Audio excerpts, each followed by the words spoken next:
अस्सलाम वालेकुम व्यूवर्स, आप देख रहे हैं SG news program showbiz roundup के साथ मैं हूं आपका होस्ट अहमद अली। ईद के हवाले से आज बहुत ही स्पेशल प्रोग्राम लेकर आए हैं। ईद के हवाले से हमने बहुत सारी आपको कुछ ऐसे रिएक्शंस दिए जिसके अंदर हमने आपको सजेशन दिए। मूवीज़ के हवाले से भी पिछले दिनों हमने आपको एक वीडियो के अंदर सजेशन दिया कि ईद उल अज़हा पर रिलीज़ होने वाली है फ़िल्म उम्र अय्यार।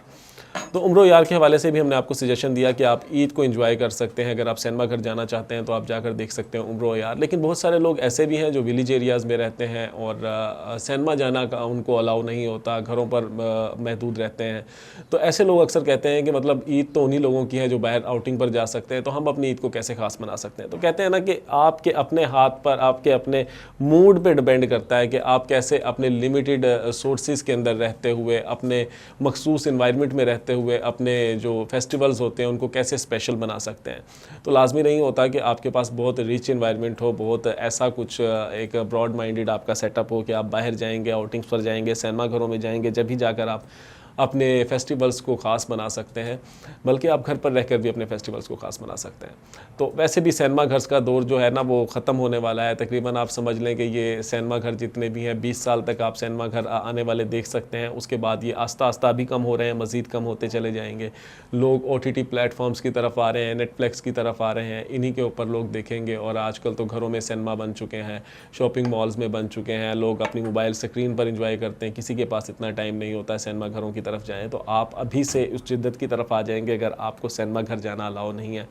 तो मैं आपको बताने वाला हूँ ऐसी पाकिस्तानी मूवीज़ के बारे में जो अब तक अगर आपने नहीं देखी हैं तो वो सुपर डुपर हिट रही हैं, इंडियन मूवीज़ को भी फेल करती हैं। कहानी बहुत अच्छी है, फैमिली मूवीज़ हो सकती हैं, आप अपने घर में बैठकर उन मूवीज़ को देख सकते हैं, अपने मोबाइल स्क्रीन पर देख सकते हैं, दोस्तों के साथ देख सकते हैं। सबसे पहले तो हम बात करेंगे लव में गुम की। लॉलीवुड की ये जो मूवी है ये 7.5 करोड़ के बजट से बनी और स्पेशली उस टाइम के हाई बजट मूवी बनी थी जब पाकिस्तान में 50 से 60 लाख की मूवीज़ का ट्रेंड चल रहा था। 2011 की बात है। 2011 में रीमा खान की प्रोडक्शन से ये फिल्म आई थी। ये पहली पाकिस्तानी हाई बजट मूवी थी 7.5 करोड़ में जो बनी। अब तो 70 करोड़ तक बजट में मूवीज़ जा रही हैं, 100 करोड़ के बजट में बन रही हैं, लेकिन उस टाइम 7.5 करोड़ की बजट के अंदर पाकिस्तान में फ़िल्म बिल्कुल नहीं बनी थी। ये पहली फ़िल्म थी जो आप कह सकते हैं कि एक ख़ातून हदायतकारा ने बनाई थी और इतनी हिम्मत उस टाइम कोई नहीं कर रहा था। पाकिस्तानी फ़िल्म इंडस्ट्री ज़वाल का शिकार थी इंतहाई, और ड्रामास की तरफ लोग नहीं जा रहे थे, ठीक से हाई बजट ड्रामा नहीं बना रहे थे। जब उन्होंने एक ऐसा स्टेप लिया कि इंडियन मूवीज़ का बोलबाला था, और बल्कि कह सकते हैं कि जब लव में गुम सिनेमा घर पर लगी तो उसी टाइम पर सलमान खान की फ़िल्म दबंग लगी हुई थी, और उसके साथ ही बिल्कुल आप कह सकते हैं कि लव में गुम लगी, और उसी टाइम पर शोएब मंसूर की फ़िल्म, पाकिस्तानी फ़िल्म थी बोल लगी। तो बोल तो ऑलरेडी इसलिए फेमस थी क्योंकि शोएब मंसूर का पहले ही एक प्रोजेक्ट खुदा के लिए बहुत पॉपुलर रहा था, तो जिसकी वजह से लोग बोल देखने जा रहे थे। और ऐसे में एक high budget movie Reema Khan ने जो बनाई थी लव में गुम, ये एक बहुत ही बोल्ड स्टेप था कि उन्होंने अपनी टोटल जमा पूंजी 7.5 करोड़ रुपए इस फिल्म के ऊपर लगाई और इस फिल्म को बनाया। इस फिल्म की अगर हम बात करें तो टोटल मलाइशिया में ये शूट हुई थी।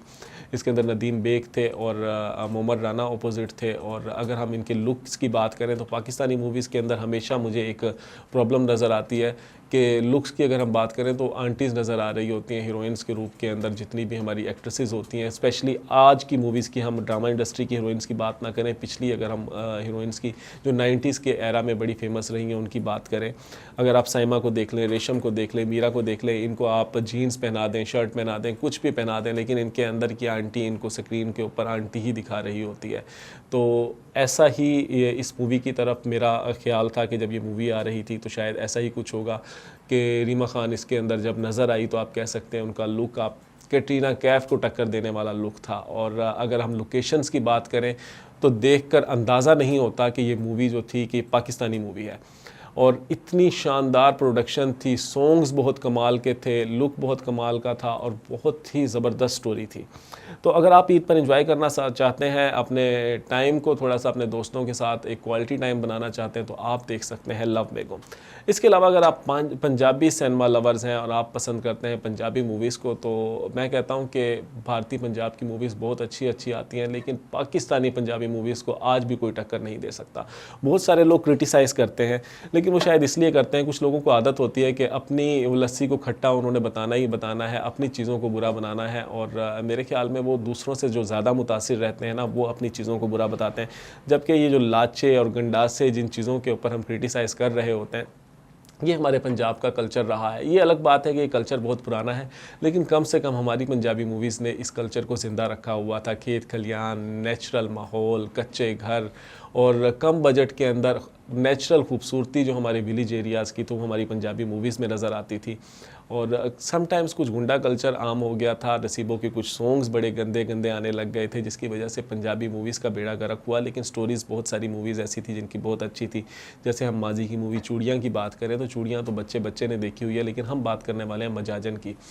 मजाजन वो मास्टरपीस था सैयद नूर का। मैं कहता हूँ कि जैसे आप कह सकते हैं ना कि हीर रांझा या फिर आप सोहनी माहीवाल पर बनी हुई मूवीज़ की बात हम करते हैं, या फिर कोई और ऐसी लव स्टोरीज़, अगर हम बात करें हॉलीवुड के टाइटैनिक की, तो वो एक बजट के हिसाब से वर्ल्ड वाइड फेमस हो गई।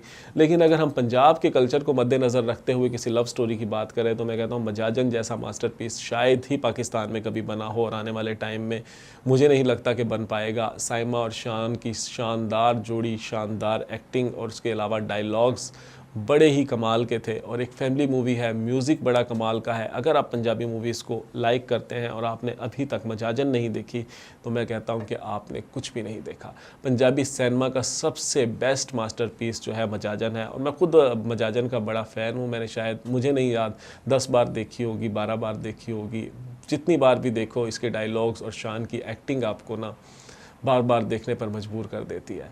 तो ये तो थी जी मजाजन के बारे में हमने आपसे बात की। इसके अलावा अगर आप देखना चाहते हैं, उर्दू मूवीज़ की तरफ जाना चाहते हैं, तो आप देख सकते हैं अंजुमन रीमेक जो हुआ था, जियो टीवी ने किया था, एक फ़िल्म आई थी। आप उसको भी ईद पर अपनी फैमिली के साथ देख सकते हैं कि फैमिली फ़िल्म है, ऐसी फ़िल्म है जो ड्रामा की तरह होती है, जिसमें आपको रिमोट तलाश नहीं करना पड़ता कि आप देखेंगे यार हमें चैनल चेंज करना पड़ेगा, या कोई ऐसा सीन आ जाएगा जो हमें फैमिली के सामने नहीं देख सकते हैं। तो ये भी एक फैमिली मूवी है जिसके बारे में हम आपसे बात कर रहे हैं। आप देख सकते हैं अंजुमन। और हम अगर आपको फ़िल्म का किसी का सजेशन दें, तो हमने बोल फ़िल्म की बात की थी। बोल फ़िल्म वाहिद ऐसी फ़िल्म थी जो इंडिया में भी बहुत पॉपुलर हुई, और यही वो फ़िल्म थी जिसको देखने के बाद बॉलीवुड सुपरस्टार करीना कपूर ने भी स्टेटमेंट दी थी कि मेरी ख्वाहिश है कि मैं शोएब मंसूर के साथ पाकिस्तानी फ़िल्म के अंदर काम करूं। और इसके अलावा और बहुत से भारतीय लोगों ने इस फिल्म में काम करने की ख्वाहिश का इजहार किया था। तो ये फ़िल्म जो थी बोल, ये भी बहुत सुपर डुपर हिट रही। इसकी स्टोरी भी बहुत शानदार थी, और इसके डायलॉग्स तो मैं कहता हूँ कमाल थे, बहुत ही आज तक पॉपुलर हैं कि जब खिला नहीं सकते हो तो पैदा क्यों करते हो। ये इसका सबसे सुपर हिट डायलॉग था, जो हुमायूं मलिक ने अपनी शानदार एक्टिंग के ज़रिए इस डायलॉग के अंदर रंग भर दिए थे। तो ये थी जी उन लोगों के लिए सजेशंस जो घर के अंदर बैठकर ईद को एंजॉय करना चाहते हैं, अपनी ईद को हैप्पी बनाना चाहते हैं, जो सिनेमा घरों में नहीं जा सकते हैं, जिनका माहौल थोड़ा बहुत ही ज़रा सख्त होता है और उनको इजाज़त नहीं है कि वो सिनेमा घरों में जाएँ। तो आप भी अपने घर पर रहकर अपनी ईद को अच्छे से सेलिब्रेट कर सकते हैं और इन्जॉय कर सकते हैं, सिनेमा के मज़े ले सकते हैं। तो बस ये आपके लिए एक छोटा सा सजेशन था मेरी तरफ से। और इसके साथ साथ आप सभी को दिल की गहराइयों से ईद मुबारक। अपने होस्ट अहमद अली को दीजिएगा इजाज़त। नेक्स्ट एपिसोड तक के लिए, नेक्स्ट एपिसोड के अंदर नए शोबिज़ राउंड अप के साथ आएंगे। तब तक अपना बहुत सारा ख्याल रखिएगा। अल्लाह निगहबान।